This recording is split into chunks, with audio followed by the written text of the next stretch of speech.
നവോത്ഥാനത്തിന്റെ ദീപശിഖയാണ് വാഗ്ബടാനന്ദൻ കൊളുത്തിയത്.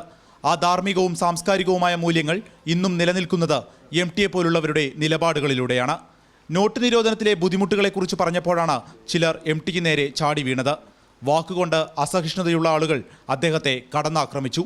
മുഖ്യമന്ത്രി പറഞ്ഞു, പ്രബുദ്ധമായ ഈ കേരളമാകെ തന്നെ MTയെ പ്രതിരോധിക്കാൻ, സംരക്ഷിക്കാൻ കോട്ട പോലെ അദ്ദേഹത്തിന് ചുറ്റും ഉണ്ടാകും. കേരള ആത്മവിദ്യാ സംഘം 100ാം വാർഷികവും Uralungal labour contract cooperative society 92ാം വാർഷികവും അദ്ദേഹം ഉദ്ഘാടനം ചെയ്തു.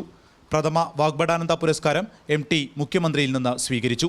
സമൂഹത്തിൻ്റെ തിന്മകളുടെ നേർക്ക് ആയുധങ്ങളെക്കാൾ ആവശ്യം, ആയുധങ്ങളെക്കാൾ ഫലപ്രദമായി തീരുക തൻ്റെ ചിന്തകളും തൻ്റെ വാക്കുകളുമാണ് എന്ന് കണ്ടെത്തി നിരന്തരം പ്രവർത്തിച്ച ഗുരുവായിരുന്നു വാഗ്ബടാനന്ദൻ.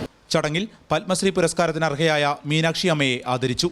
മന്ത്രി G. സുധാകരൻ അധ്യക്ഷത വഹിച്ച ചടങ്ങിൽ കുഞ്ഞാലിക്കുട്ടി, മന്ത്രിമാരായ AK ശശീന്ദ്രൻ, TP രാമകൃഷ്ണൻ തുടങ്ങിയവർ സംസാരിച്ചു. മാതൃഭൂമി ന്യൂസ്, വടകര.